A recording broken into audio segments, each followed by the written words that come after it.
Jake Morrison walked through the long hallway toward the biggest meeting room he had ever seen.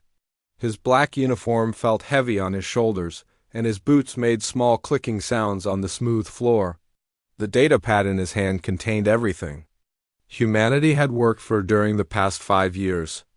The Galactic Council building was huge. The walls were made of some kind of white stone that seemed to glow with its own light. Strange symbols covered the walls, probably writing from different alien worlds.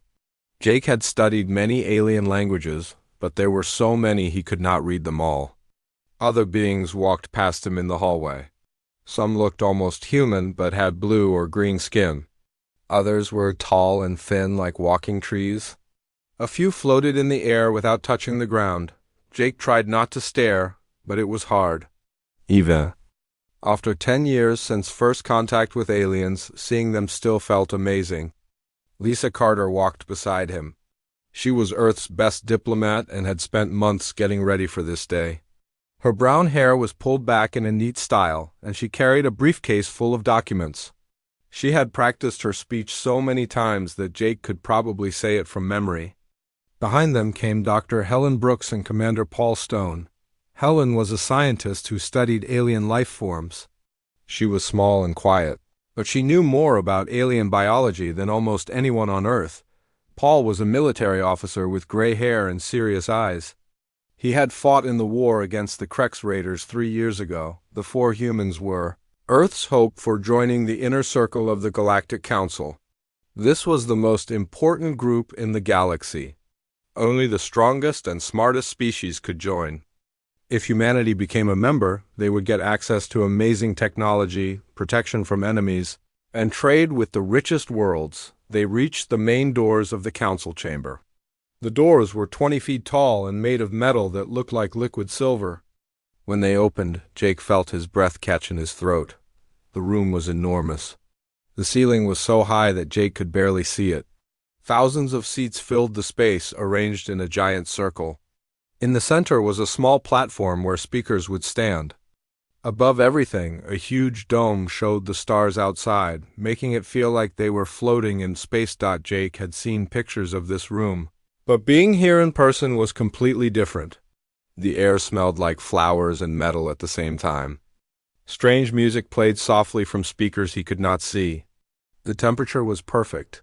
Neither hot nor cold. Most of the seats were filled with representatives from different alien species. Jake counted at least 40 different types of beings. Some were huge and covered in scales like dragons. Others were small and had too many arms. A few looked like they were made of crystal or light. The humans walked to their assigned seats near the front. Jake noticed that many aliens were staring at them. Some looked curious, others seemed bored, and a few appeared to be laughing quietly to themselves. Lisa leaned over to Jake and whispered, "Remember, we just need to present our case clearly. The facts speak for themselves." Jake nodded, but he felt nervous. These beings had been traveling between stars for thousands of years. Their technology was so advanced that it seemed like magic to humans. Their cities covered entire planets, and their ships could cross the galaxy in days. What did humanity have to offer them? The answer was in Jake's datapad. Over the past decade, humans had proven themselves useful in many ways. They were good at solving problems that other species found difficult. When the Mellon Corporation had a labor dispute that stopped their mining operations, human diplomats had found a solution in just 2 weeks. When the aquatic Malorians faced crop failures on their desert colonies, human farmers had developed new growing techniques that saved their people from starvation. Humans were also brave. During the Vorthan research expedition to the dangerous Omega Nebula, human volunteers had risked their lives to save alien scientists when their ship was damaged.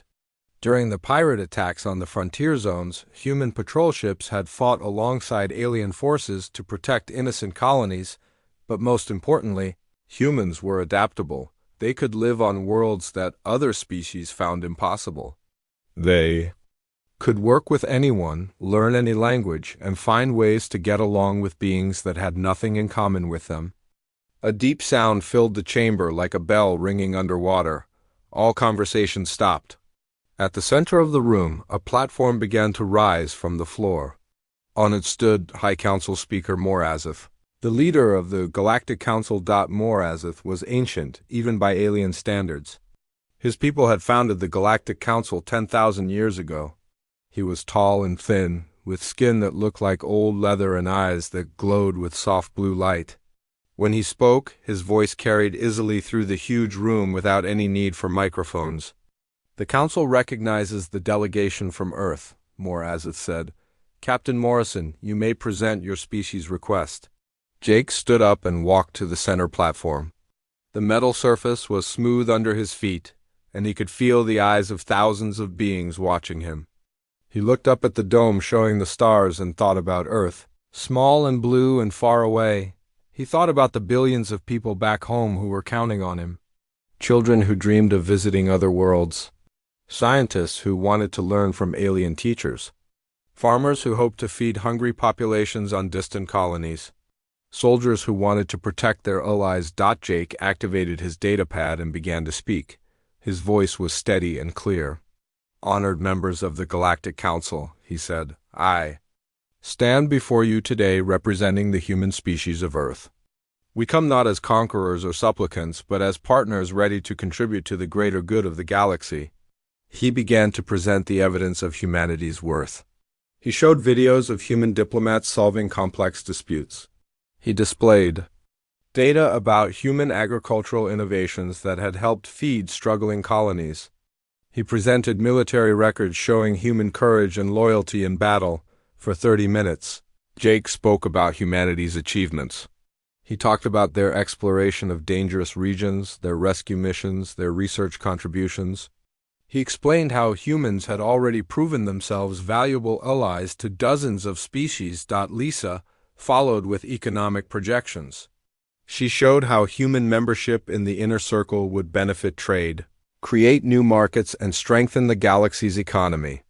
Her presentation was filled with charts and numbers that proved humanity's potential. Dr. Brooks spoke next about scientific cooperation. She explained how human researchers had already made important discoveries working with alien scientists. She showed examples of successful joint projects and proposed new research initiatives. Finally, Commander Stone presented humanity's military capabilities. While modest compared to some species, human forces had proven themselves reliable and effective. They had never betrayed an ally or broken a treaty. As the presentations ended, Jake felt cautiously optimistic. The evidence was strong, the arguments were logical, and humanity had truly earned their place among the stars. Then he noticed something that made his stomach drop. Many of the alien representatives were making soft sounds.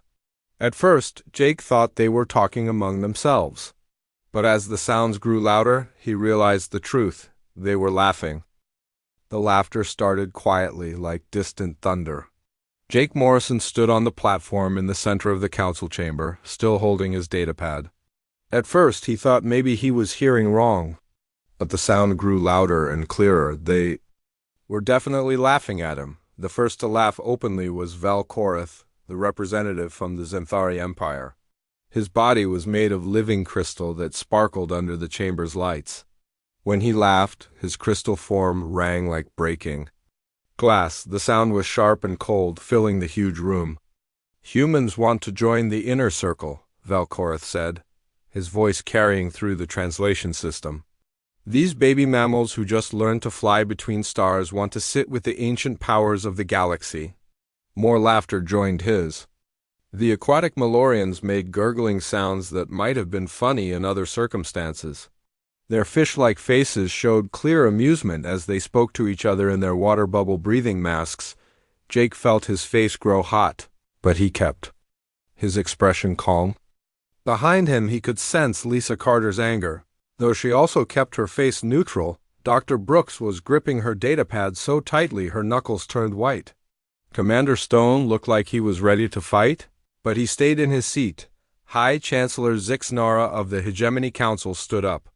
She was tall and had 4 arms, each ending in hands with too many fingers. Her skin was pale purple, and her eyes were completely black. When she spoke, her voice sounded like music, but her words were cruel. "Captain Morrison," she said, "your species has been in space for, 50 of your Earth years? My people have been traveling between stars for over 2,000 years. The youngest species in our inner circle has been exploring the galaxy longer than your entire recorded history." The laughter grew louder. Jake could hear dozens of different alien voices joining in. Some made sounds like birds chirping, others like rocks grinding together. A few species communicated through flashing lights, and their representatives were blinking rapidly in what was clearly alien laughter. "You are infants," Zixnara continued. "You play with toys you do not understand. You think because you have learned to build simple spacecraft and establish a few small colonies that you are ready to join the great powers of the galaxy." General Thekor of the Vorthan military rose to his full height. He was huge, at least 8 feet tall, covered in thick scales that looked like armor. His people were known as the best warriors in the galaxy. When he spoke, his voice was deep and threatening. "Your military forces," he said, "could not defend a single star system against one of our patrol fleets. Your weapons are primitive, your ships are slow and weak. You think you can contribute to galactic defense when you cannot even protect your own colonies from space pirates without asking for help." The Vorthan delegation behind him made sounds that might have been their version of laughter. It sounded like growling mixed with hissing. Jake wanted to respond, to defend humanity's accomplishments, but he knew it would only make things worse. He had been a soldier before becoming a diplomat, and he recognized when he was surrounded by superior forces, a new voice joined the mockery. The ethereal whispers were beings made of pure energy who rarely spoke at council meetings. When they did communicate, it was usually something important. But today they spoke only to insult humanity. "Young humans," their combined voice said, "sounding like wind through leaves, return to your small blue world, learn for 1,000 years, study the ways of the galaxy. Perhaps then you will understand why your request is so amusing to us." The laughter continued for what felt like hours, but was probably only minutes. Jake stood through all of it, his back straight and his face showing no emotion. He had learned this skill during his military service. Sometimes the best response to an enemy was to show no reaction at all, but inside he was burning with anger and shame. Not shame for himself, but shame for these beings who called themselves civilized. He had seen how they treated younger species, how they looked down on anyone who was not part of their exclusive club. During his years as Earth's representative, Jake had attended many council meetings. He had watched as the inner circle members made decisions that affected millions of beings without asking for input from the species who would be most affected. He had seen them refuse help to struggling colonies because those colonies were not important enough to matter. He had also seen how they treated their own people. The Xanthara used slave labor in their crystal mines. The Vorthan military conquered smaller species and forced them to serve in their armies. The Hegemony Council ruled their territory with fear and violence.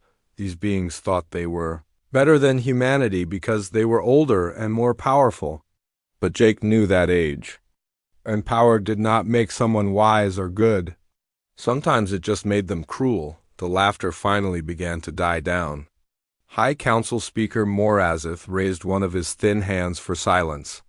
The ancient being looked at Jake with what might have been pity. "The Council has heard your presentation," Morazith said. "We will now discuss your request and reach a decision." Jake nodded and returned to his seat. The human delegation sat in silence while the alien representatives talked among themselves. Jake could hear bits of their conversations through the translation system. Most of them were still making jokes about humanity's request. "Did you see their military data?" one alien said. "They have fewer ships than we use for training exercises." "Their technology is so primitive," another added. "They still use chemical rockets for some of their space travel." "I heard they only discovered faster than light travel by accident," a third voice said. "They found an abandoned alien ship and copied the technology." Jake closed his eyes and tried to block out the voices. He thought about Earth, about the billions of people who were counting on him. He thought about the human colonies that needed protection, the research stations that needed better technology, the trade routes that could make life better for everyone after An hour of discussion, Morazeth called for order. The chamber fell silent as the ancient being stood up again. The Galactic Council has reached its decision, he announced. The request from the human species for membership in the inner circle is denied. Jake felt his heart sink, but he was not surprised. The decision had been obvious from the moment the laughter started. The Council finds this request premature by several centuries, Morazeth continued.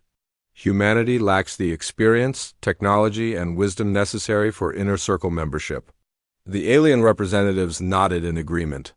Some were still making quiet sounds of amusement.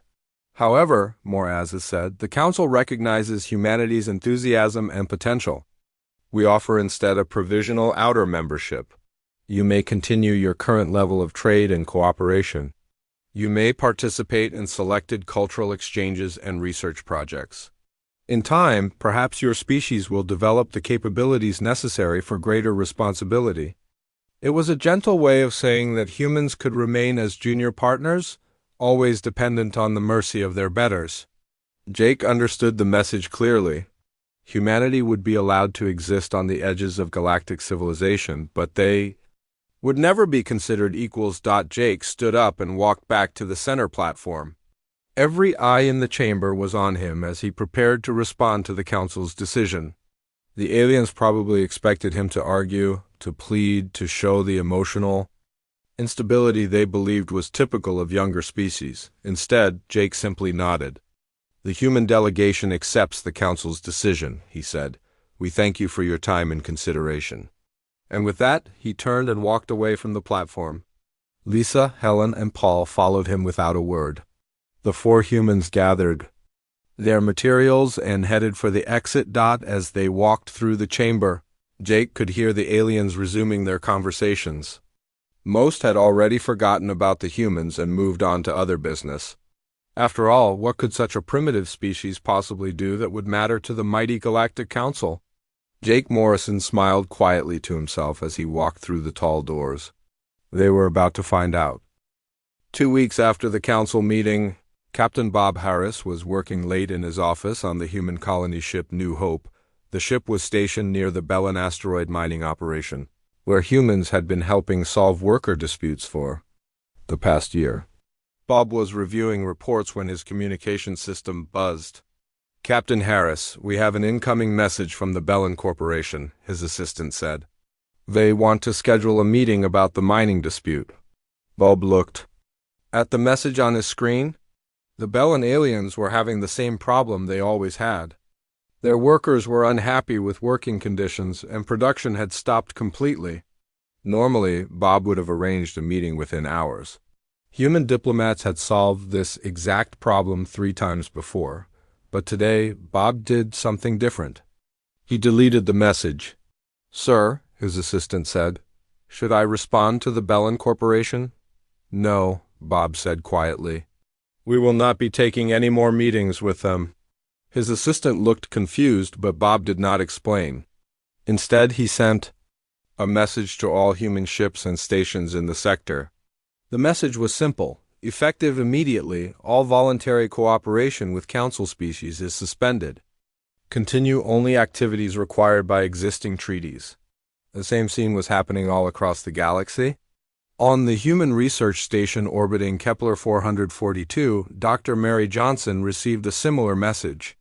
She was in the middle of important research with Vorthan scientists working on new medical treatments that could save millions of lives. Mary looked at her research notes and her alien colleagues working beside her. The Vorthan scientists were brilliant, but they thought in straight lines. It was Mary's creative approach that had made their breakthrough possible. Without her unconventional ideas, the project would probably fail. She gathered her personal belongings and walked to the Vorthan team leader, a tall being named Kexvorth. I am transferring off this project, Mary said. My replacement will arrive next week to handle the remaining work. Kexvorth looked surprised. Dr. Johnson, we are so close to a breakthrough. Your unique perspective has been invaluable. Why are you leaving now? Mary smiled politely. Personal reasons. I'm sure you will do fine without me. She left the station the next day. Her replacement was a competent scientist, but he only followed standard procedures. He had none of Mary's creative thinking or willingness to try impossible ideas. On the outer rim of the galaxy, Captain Nina Foster was flying her merchant ship through the dangerous Kepler Nebula. The nebula was full of cosmic storms and hidden asteroids that could destroy a ship in seconds. Most species avoided it completely, but human pilots had learned to navigate it safely. Nina had been running regular patrols through the nebula for 2 years, helping any ships that got into trouble.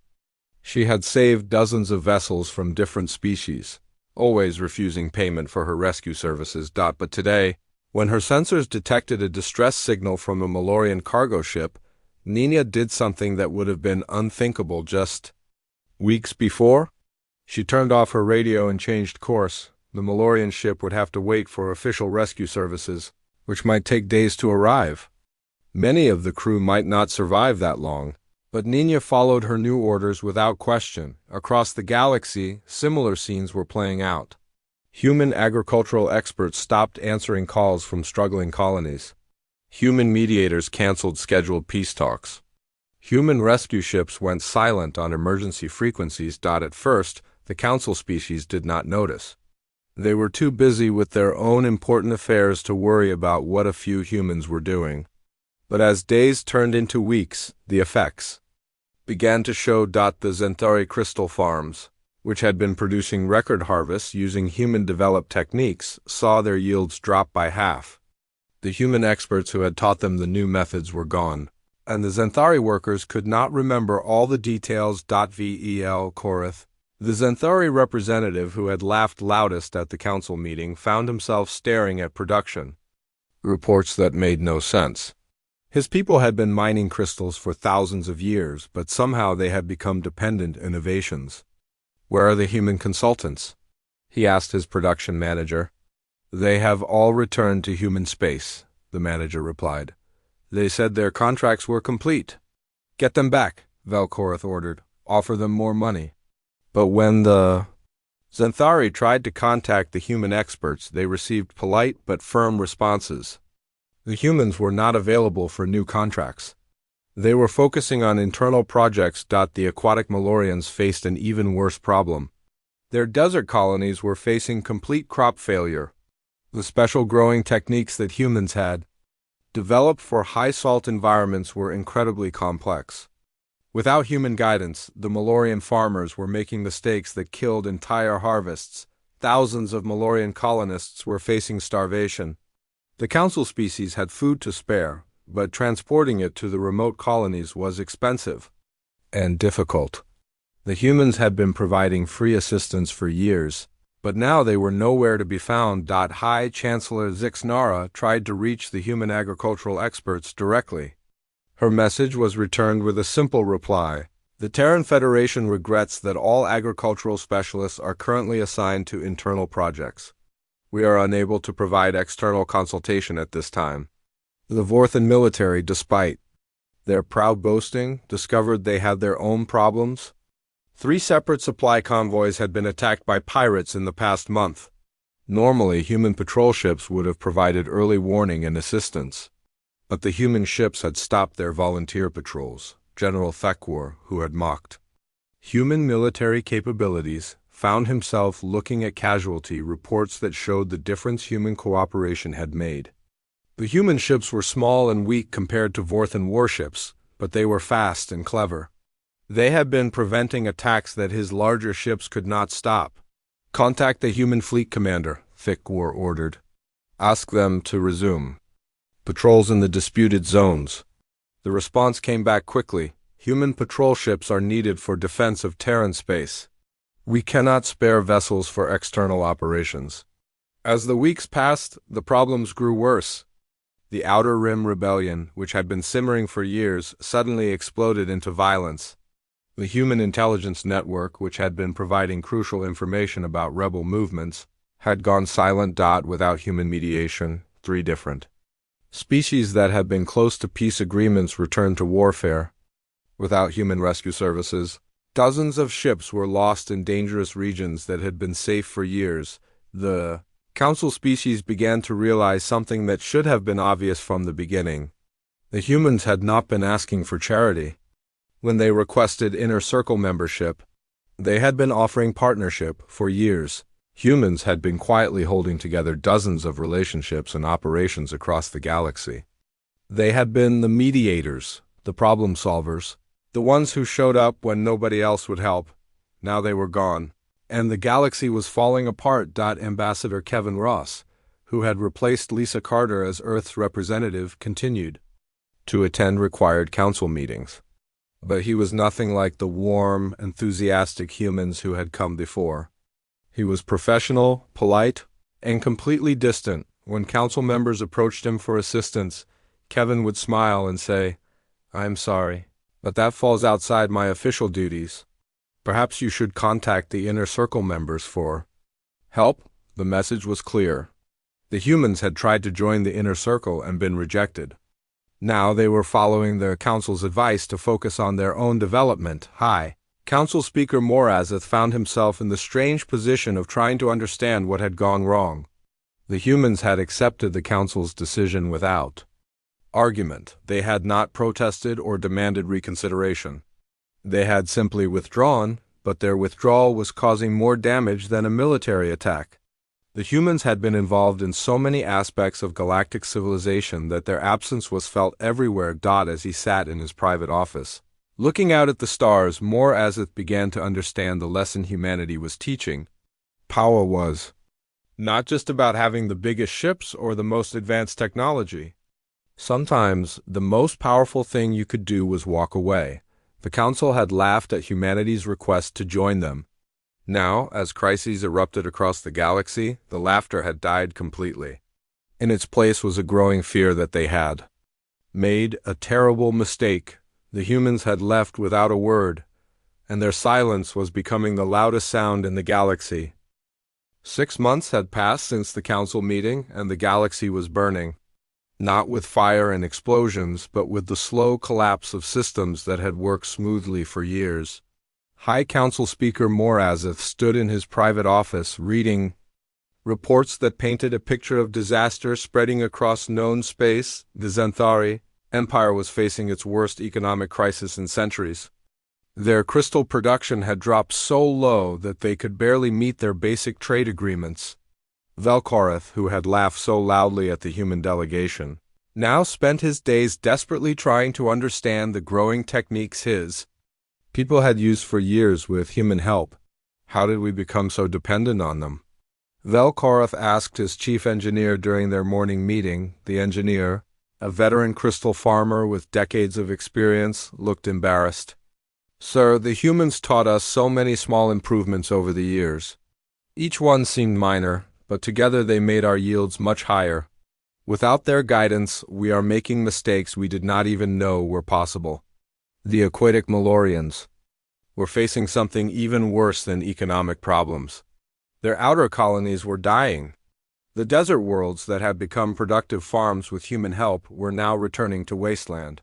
Entire settlements were being abandoned as crops failed, and water systems broke down. The Malorian government sent emergency food shipments, but it was like trying to fill an ocean with a bucket.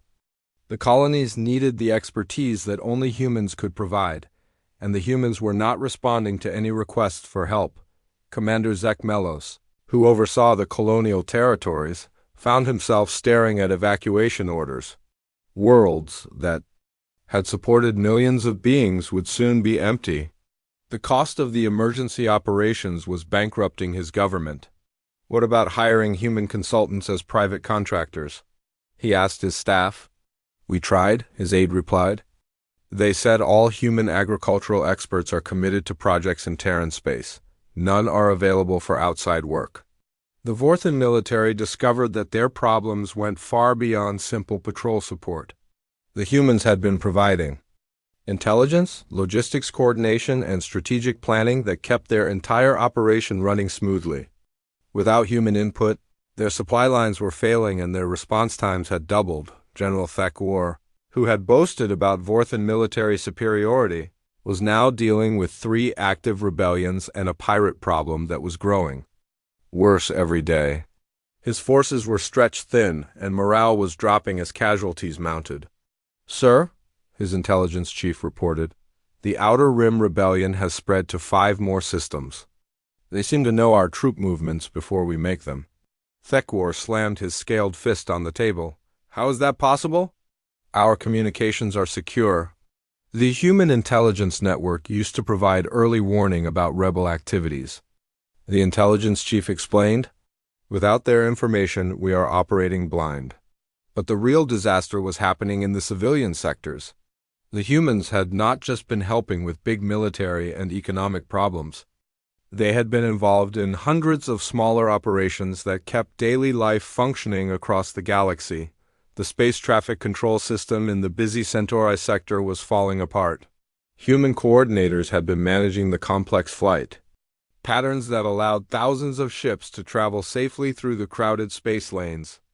Without their expertise, there had been 17 major accidents in the past month. The medical research station orbiting Rigel 7 was struggling to maintain basic operations. Dr. Mary Johnson and other human researchers had been working on treatments for diseases that affected multiple species. Their replacement scientists were competent, but they lacked the creative thinking that had made the breakthroughs possible. Even worse, the humans had taken their research data with them when they left.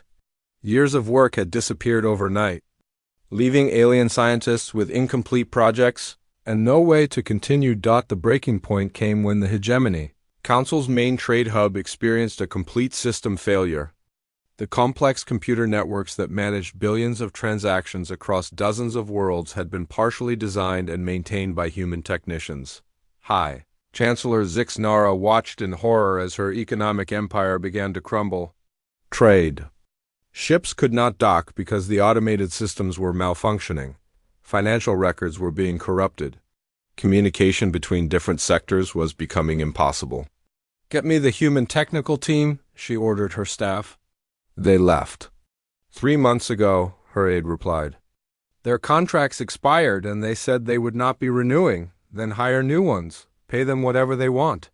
"We tried. All human tech specialists say they are working on internal Terran projects. None are available for hire." Zixnara felt something she had never experienced before: fear. Her 4,000-year-old civilization was being brought to its knees by the absence of a species they had dismissed as children. The emergency council session was called by Morazeth himself. Representatives from all the major species gathered in the Great Chamber, where the humans had been humiliated 6 months earlier. But today there was no laughter. "We face a crisis unlike any in our recorded history," Morazeth announced to the assembled delegates. "The withdrawal of human cooperation has created cascading failures across multiple sectors."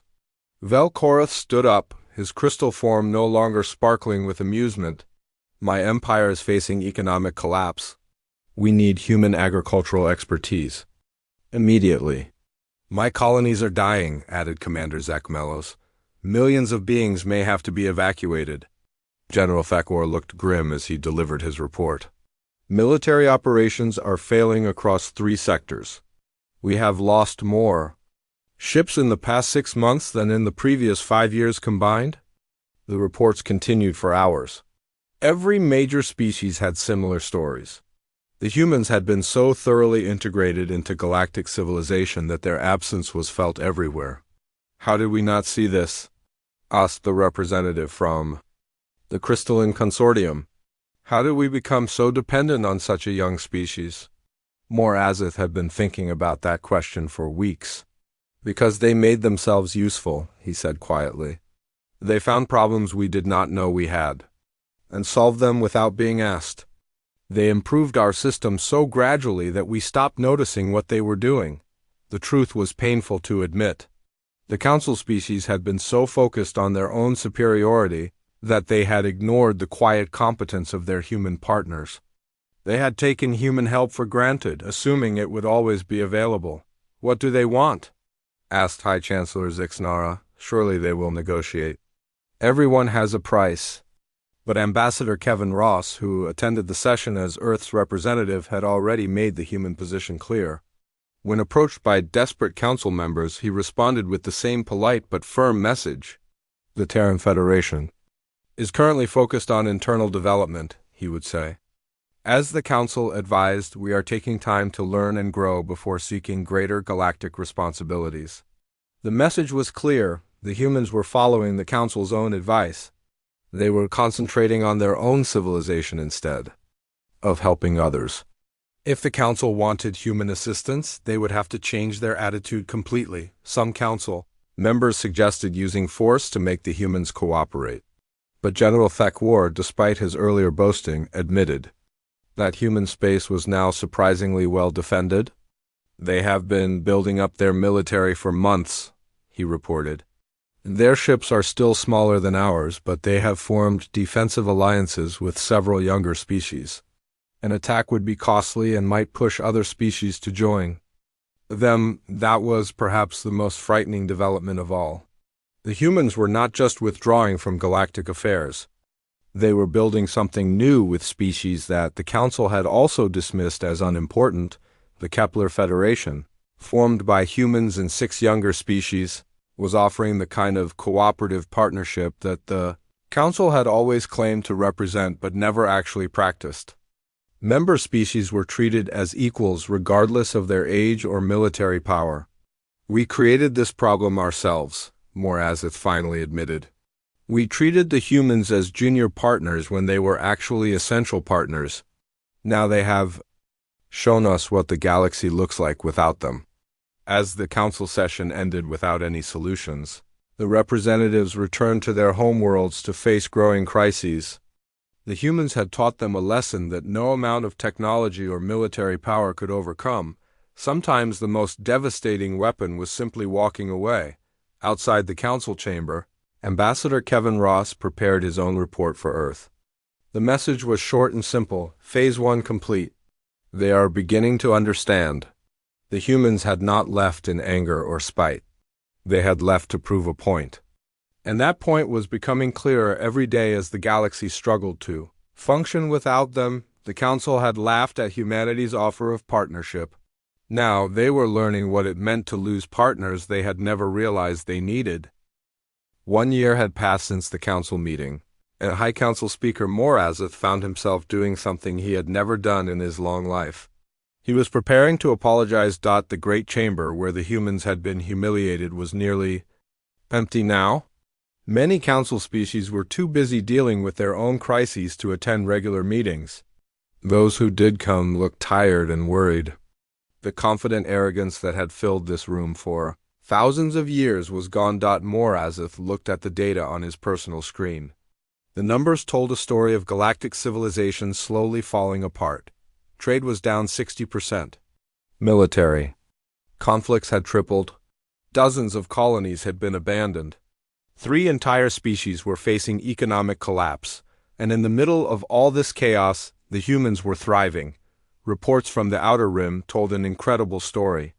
The Kepler Federation, led by humanity and 6 younger species, was growing. Stronger every month, new colonies were being established. Trade between member worlds was booming. Their combined military had successfully stopped 2 major pirate fleets that the Council forces had failed to defeat. Most shocking of all, other species were asking to join them. The Aquan Collective, the Frontier Alliance, and even some Council members were sending secret diplomatic missions to human space. Sir, his aide said quietly, the human delegation has arrived. Morazeth nodded. After months of careful negotiation, the humans had finally agreed to meet with the Council. But this time, things would be very different. Jake Morrison walked into the chamber wearing the uniform of an admiral. Beside him came Lisa Carter, now Secretary of State for the Terran Federation. Dr. Helen Brooks wore the insignia of the Kepler Federation Science Council. Commander Paul Stone was now a general, but they were not alone. Representatives from 12 other species walked with them. These were the younger races that the Council had always ignored or dismissed. Together they represented an alliance that controlled almost a quarter of the galaxy. The chamber fell silent as the human delegation took their seats. But this time they were not sitting in the junior section near the front. They had been given equal status with the inner circle. Members. Morazeth stood to address them. His voice, which had once carried absolute authority, now sounded tired and uncertain. Admiral Morrison, he began, the Council wishes to discuss the current crisis affecting our galaxy. We believe that cooperation between our civilizations could benefit everyone. Jake stood slowly. His face showed no anger or satisfaction, just calm professionalism. When he spoke, his voice carried easily through the chamber without any need for amplification. High Council Speaker, Jake said, the Terran Federation and our allies appreciate your invitation. However, I must clarify our position. We are not here to rejoin the galactic community as junior partners. We are here as equals. The words hung in the air like a challenge. Several council members shifted uncomfortably in their seats. The idea of treating humans as equals was still difficult for them to accept. Vel Korath of the Xanthari Empire spoke first. His crystal form looked dimmer than it had a year ago, reflecting the economic problems his people faced. Admiral Morrison, he said, the Xanthari Empire wishes to propose a partnership agreement. We can offer advanced technology in exchange for agricultural expertise. Jake looked at him calmly. What kind of partnership are you proposing? A standard council relationship, Velkorath replied. Your people would provide consultation services and we would provide payment and technology transfers. So you want to hire us? Jake said. The same way you hire any service provider. Well, yes, Velkorath said, sounding confused. Is that not acceptable? Jake shook his head. That is exactly the relationship we are trying to move beyond. The Kepler Federation is built on mutual cooperation, not service contracts. Members contribute according to their abilities and receive according to their needs. High Chancellor Zixnara leaned forward with her forearms folded. Admiral Morrison, surely you understand that different species have different capabilities. Some naturally take leadership roles while others provide support. Yes, Jake agreed. And we have learned that leadership is not determined by age or military power. In the Kepler Federation, leadership rotates based on expertise and situation. Sometimes humans lead, sometimes our Aquan partners lead, sometimes our Rejellian allies lead. The concept was revolutionary for the Council species. They had always believed in fixed hierarchies based on military strength and technological advancement. The idea that a younger species might actually lead older ones was almost unthinkable. General Thekor stood up, his scaled hide showing the scars of recent battles. Admiral Morrison, the galaxy faces serious security threats. Surely military cooperation is more important than political philosophy. General, the Kepler Federation has successfully defended our territory against every threat we have faced.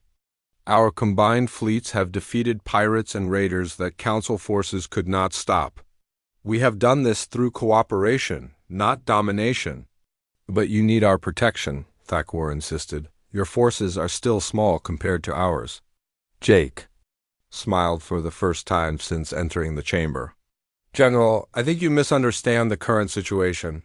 3 of your member species have already requested to join our federation. Your own military is stretched thin across multiple conflicts. What protection are you offering exactly? The question hung in the air like a weapon. Everyone in the chamber knew the answer. The Council could barely protect itself, let alone offer security to anyone else. Dr. Helen Brooks stood up to address the science concerns. The Council has also lost significant research capabilities, she said. Our joint projects have produced more breakthroughs in the past year than most Council institutes achieve in a decade. How is that possible? Asked the Crystalline Consortium.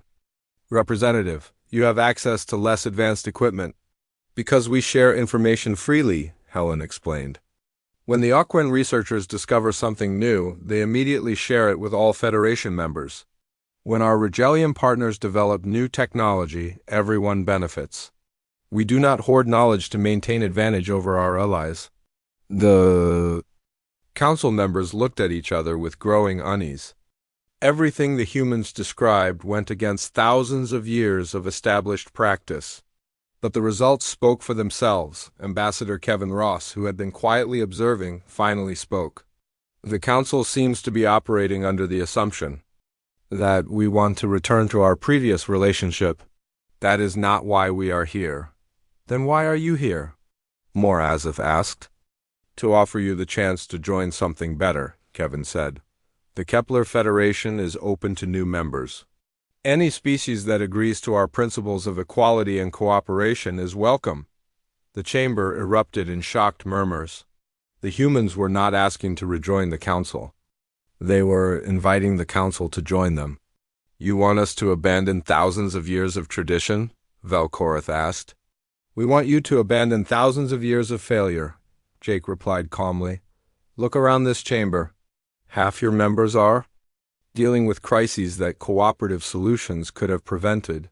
Your rigid hierarchies and competition have made you weak. Morazeth felt the weight of history pressing down on him. Everything Jake said was true, but accepting it meant admitting that the council's entire way of life was wrong. And if we refuse? Morazeth asked. Jake shrugged. Then you refuse. The Federation will continue to grow with or without you. We are not trying to destroy the council. We are simply offering a better alternative.